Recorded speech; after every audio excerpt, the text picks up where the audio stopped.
Naku apa tip siapang cumi. Nak main pat. Apa nom si kelayang ah? Jingujor kapatisi TV. Together we achieve, together we can fly, reaching for the sky. Pynkheiñ University, Meghalaya. Ka Jingujor jangka Neutrab Integrated Territorial Organization Persha yaka RNB Semen Umïam la pensisha daka Meghalaya State Pollution Control Board.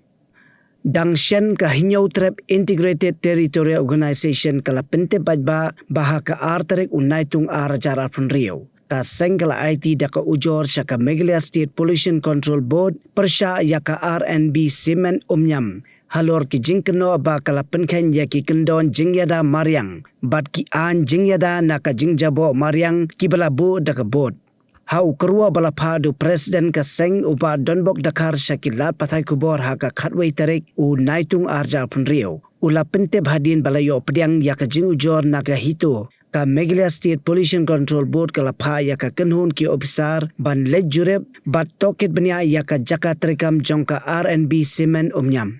Hadin ka Jingujor bat ka jing toket ka babnia ka Meghalaya State Pollution Control Board kalalab ba ki jingkeno bala ujor da ka Hito ki long ki basisya ka jing toket kala penpau ba ka RNB Semen Umïam kala Pynkheiñ ya ki Kyndon bat ki an ki baidai bat ka jingyada mariang bat ka jingpen khoj ya ka saudong saukun kumbala bo da ki bor badai pen kumta ka Meghalaya State Pollution Control Board kala pha da ka jingtho sya ka RNB Semen Umïam ka bapatai sya ya ki jing Pynkheiñ ya ki Kyndon an bala lam bat kala batharu ya ka company ban pentrekam mardor ya ki jing penben katkum ki Kyndon an nalor kata ka board kala sedangru ya ki jingya lenti katkum ki an bat ki Kyndon ki batrekam ha ka bedai bat kani ka Hito kala ada ka jingyaro ya ka Meghalaya State Pollution Control Board namar ka jingtre sitom bat ka jingsim kya ban toket ya kani ka kam. Mornings are always busy. Everything feels fast.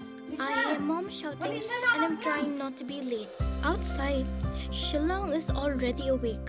Cars move slowly, horns are loud. It feels like everyone is in a hurry. Then the STEMS bus comes in, bright and yellow, always on time. The caretaker waves and I feel okay. Inside, we laugh and sing. We share snacks, we help each other with homework. It feels nice. My parents know I'm safe through the STEMS app on mom's phone. Because this bus isn't just a ride. It takes us to school with friends and a little bit of hope. This is STEMS, our ride, our future.